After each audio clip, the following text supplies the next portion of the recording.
Eggwanga Uganda lijjudde ebyewuunyisa. Linda owulire Joel Ssenyinyi bwe yaleese ripooti mu paalamenti y'eggwanga olunaku olwajjo eyabadde ekubirizibwa Deputy Speaker omukulu amanyiddwa nga Thomas Tayebwa bwe yavuddeyo n'ategeeza nti nno abanene mu ggwanga Uganda tebasasula mazzi oba tebasasula kitongole ekya National Water and Sewerage Corporation. Era yavuddeyo n'ategeeza nti abanene mu ggwanga Uganda wano tebaagalira ddala kusasula mazzi era nga wano teyataliza na State House. Ampuliriza, State House gye bagamba nno tesasula mazzi yemu ku bannayuganda gye basinga okusasulira ssente empitirivu buli mwaka eba eyongeza bajeti yaayo. Bajeti okufacilitatinga State House oba amaka g'obukulembeze naye yemu ku eyo abaafulumidde mu kubanga tebasasula mazzi ga ggwanga. Kyokka ate omusolo omungi ne gubiinikibwa bano bannayuganda banoonya 10 ekyaleero nga ne taapu ze balina bazisasulira ssente empitirivu. Kyokka abantu abali ku musolo abaweebwa bannayuganda ssente kumpi ez'obwerere kubanze bw'obuuza minisita biki byakola sibitegeera. Omulimu gwa minisita naddala ba minisita ba Uganda onoonya omulimu gwakola n'obuuza oba kati ono biki. Tulina ba minisita abatalina makulu, tulina ba minisita abadongo abagwagwa ng'onoonya ne minisita ne bakugamba ono wa kitongole bwe kino obuuza oba ekyo kyawa. Mu Uganda mulimu ebitongole nga newe bakuwa omwaka oby understanding tosobola bitegeera ne byonna nga birimu ba minisita bano baweebwa ssente z'abannayuganda empitirivu ez'obwereere almost kuba minisita asobola okumala emyaka 2 nga talinye mu paalamenti nga talinyeyo yadde olubu lw'ekigere. Ampakanya njagala ombuulire ebiseera bya Sam Kuteesa ddi lwamulabako mu paalamenti ne yali aholding ebifo kumpi 4. Yali memba wa paalamenti, yali ambasada, yali minisita n'ebintu ebirala bingi naye nga talinnyayo. Ate zino facilitation zonna yali azifuna. Oba okitegeera kati Joel Ssenyinyi ng'akulira akakiiko aka Kosase avuddeyo n'abaabya mu katambi nga wengenda okuba nga nkakuwa yatebolinze ripooti eno ku fulo ya paalamenti era omubaka amanyiddwa nga Tayebwa nakkiriziganya naye n'agamba ripooti eno ntuufu. Ekisinga okubeera fane nti ne State House tesasula mazzi. Njagala kukwebaza nnyo gwentambula naawe ngenda kukulekerayo emboozi ya Joel Ssenyinyi ng'ali mu paalamenti ndowooza kino kye bayita okulabisa. Mu ngeri y'emu ngenda kubeera nga nkwebaza okuba nga otambula nange ngenda bateera wano mbalekere Joel Ssenyinyi. Nsaba Mukama Katonda omulungi ow'ekisa naye nga sinabagenda kambajjukize tutambula ne Aji Abudu Ngabo ng'ono mulombi wa dduwa munoonyeko mukwano gwange asobole okuba nga kumalira ebizibu eby'enjawulo. Mu ngeri y'emu tutambula ne Alihila Holdings Uganda Limited bakabaka mu kuzimba amayumba. Byonna tugenda kuba nga tubiraba. Joel Ssenyinyi kamubalekereyo. Nsaba Mukama omulungi ow'ekisa abankuumire mubeere bulungi mweraba. Bannayuganda bannange basebo ne bannyabuuka mbanjulire ba Alihila Holdings Uganda Limited bano bakafulu mu kuzimba amayumba agali ku mulembe, plumbing, electrical installation and general construction, biodigester septic tank and many more. Todda mu kukaaba nga ba Alihila Holdings Uganda Limited webali okukuyamba. Gwabeetaaze n'ayagala okumanya ebisingakaawo kuba ku namba z'essimu eziri awo. Onaabafere oyagala kuteera mazzi mu nnyumba yo oba masannyalaze kuba ku namba z'essimu eziri awo oba otusange ku ofiisi zaffe ezisangibwa ku Grand Imperial Hotel. Jjukira yeffe ba Alihila Holdings Uganda Limited. Have it all. Thank you, Right Honorable Speaker. I beg to lay on table the report of the Committee on Public Accounts, Commissions, Statutory Authorities and State Enterprises, PAC-COSASE, on the report of the Auditor General on the financial statements of National Water and Sewerage Corporation for financial year ended 30th June 2022 and other matters. I beg to lay the report and the attendant minutes thereof, Right Honourable Speaker. Right Honourable Speaker, as we did yesterday, for want of time, I'll skip the introduction, background, methodology, and right away go to the findings, observations, and recommendations. Number 1, implementation of IFRS 9 financial instruments, financial asset receivable. The financial statements under Note 28 of the financial statements include a financial asset in form of trade receivables. Management estimated the fair value of the net financial asset receivable to be 159.87 billion as at 30th June 2022. However, the auditor was not provided with a periodic assessment and documentation of the risk and parameters leading to the expected trade loss of 8.47 billion as required under IFRS 9. I'll run to the observation. The committee observes that while National Water had prepared the relevant documentation, there was no formal document that had been approved by the management structures of the corporation. The committee recommends that the accounting officer should ensure that the FS9 accounting standard is incorporated in the financial manual and be approved by the board within 6 months of adoption from the date of adoption of this report and be regularly updated. Item 2, implementation of new IFRS 16 leasing and subsequent amendment on rent concessions of 2020. It was noted that National Water and Sewerage Corporation leased vehicles, offices and land under operating lease contracts whose terms were more than 12 months. In the above regard, under Note 26 of the financial statements, National Water recognized an operating lease, right to use non-current asset of 5.7 billion and operating lease liabilities of 4.09 billion.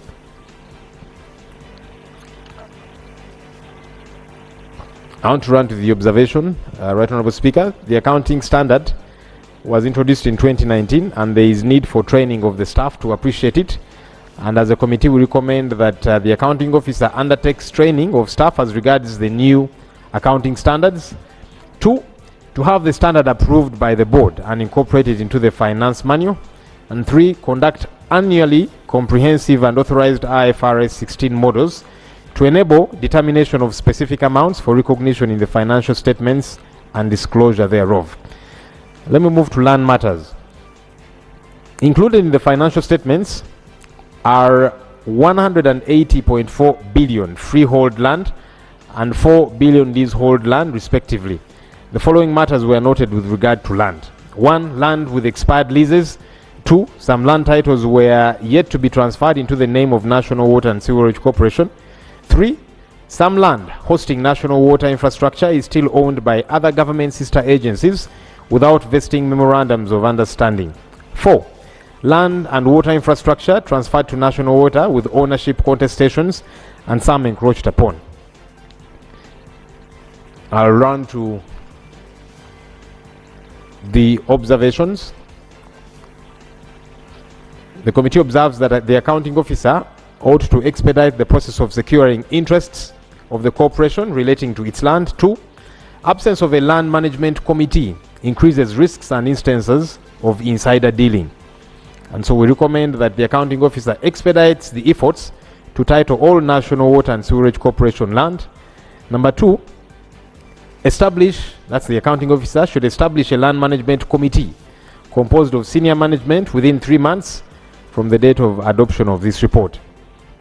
Issue number 4, a very critical one according to the committee, financial data incident. During the year under audit on the 18th day of August 2022, the company became aware of an incident affecting the ICT servers used to maintain financial records and other critical systems. The incident resulted into loss of all financial data to the date of the incident. There was no up-to-date backup system. The internal investigation report to establish the cause of the incident has not yet been issued. Management contracted an accounting systems consultant to work with the organization's IT team to reconstruct the data based on available information before the data loss and backup up to 30th of April 2022.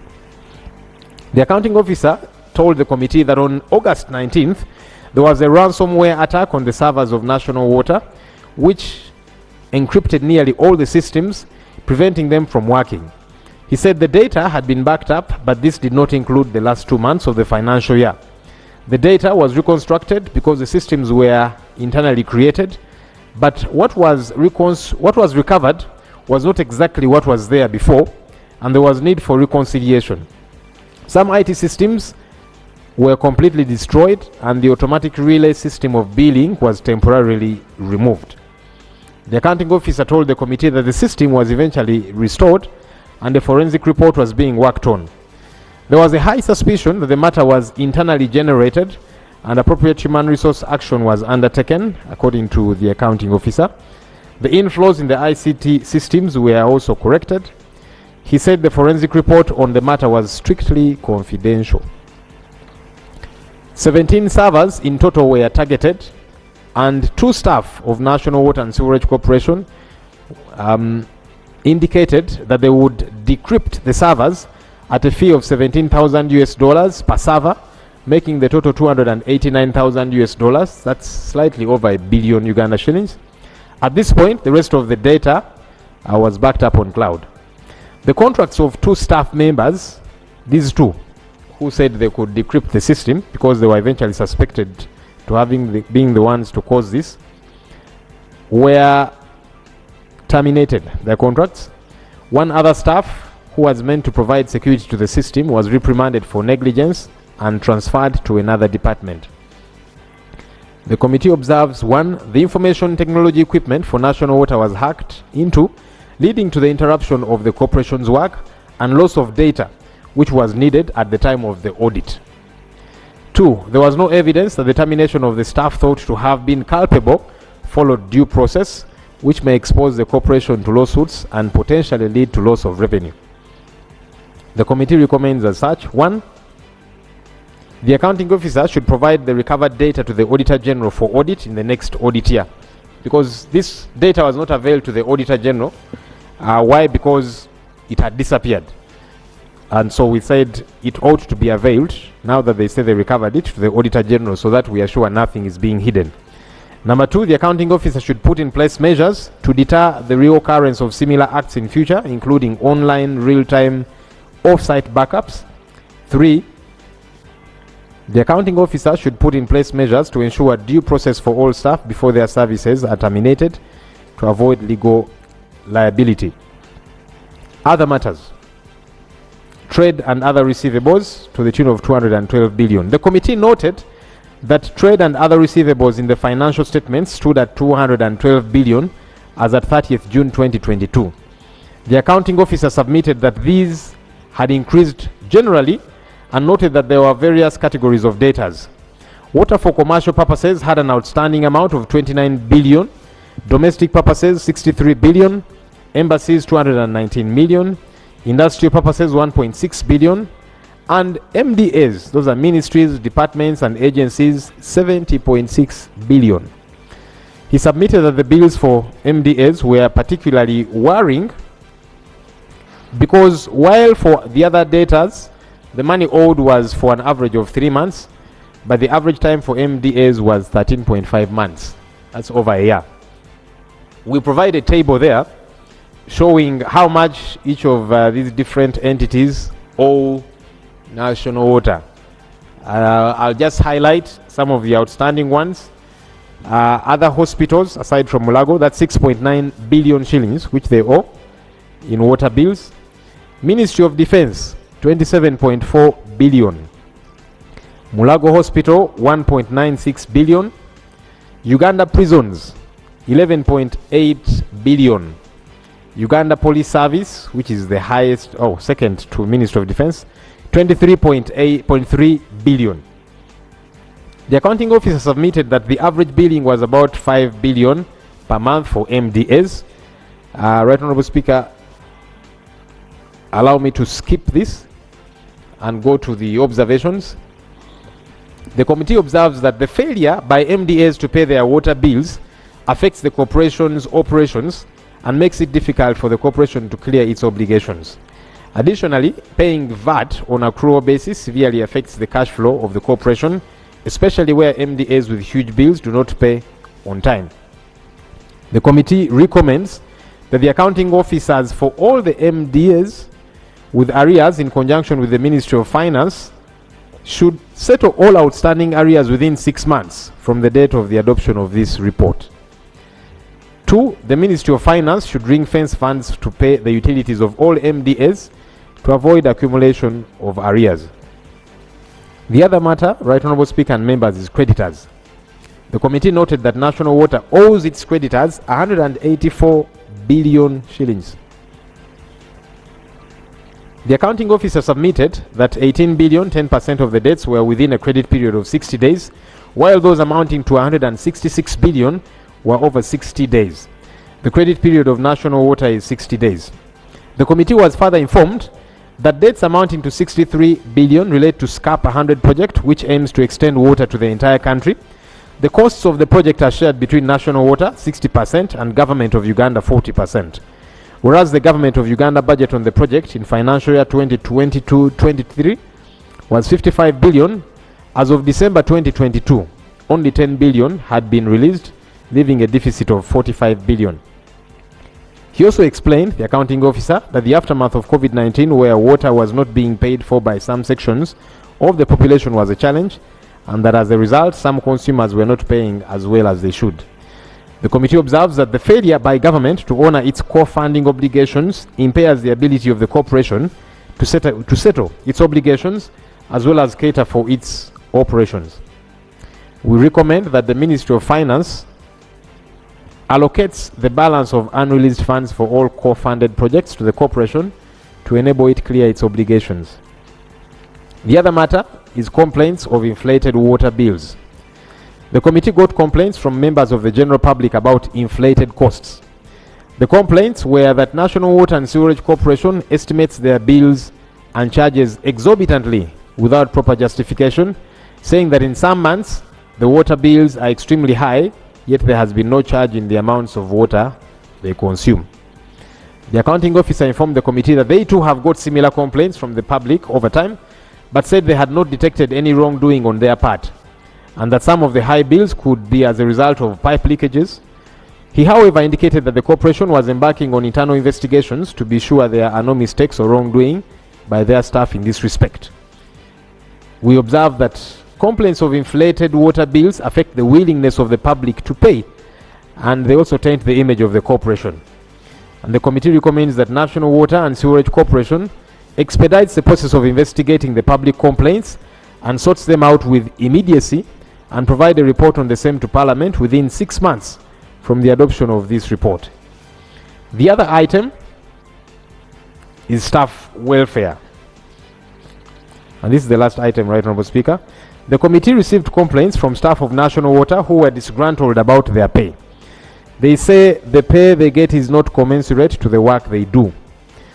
The accounting officer informed the committee that the corporation had received similar complaints from their staff, and that management was in the process of revising the salary scale of all their staff members in consultation with the board.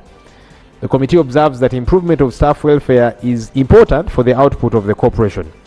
2, there is an ongoing process, according to the accounting officer, by management to address these concerns. And the committee recommends that management expedites the process of revising the salary scale and submit a report to Parliament on the same within 6 months after the adoption of this report. Conclusion: National Water and Sewerage Corporation plays a vital role in the provision of water and sewerage services to Ugandans. The services offered should be satisfactory to Ugandans and at a fair price. The committee is, however, concerned about the extremely high amounts of money owed to the corporation by MDAs. If this trend continues, the work of the corporation will be severely hampered. Right Honourable Speaker and members, I beg to move. Thank you, Chairman. Na Uganda bannange bassebo ne bannyabuuka mbanjulire. ba Alihila Holdings Uganda Limited bano bakafulu mu kuzimba amayumba agali ku mulembe, plumbing, electrical installation and general construction, biodigester septic tank and many more. Todda mu kukaaba nga ba Alihila Holdings Uganda Limited webali okukuyamba. Gwabetaaze n'ayagala okumanya ebisinga kaawo kuba ku namba z'essimu eziri awo. Onaabafere oyagala kuteera mazzi mu nnyumba yo oba masannyalaze, kuba ku namba z'essimu eziri awo oba otusange ku ofiisi zaffe ezisangibwa ku Grand Imperial Hotel. Jjukira ye ffe ba Alihila Holdings Uganda Limited. Have it all.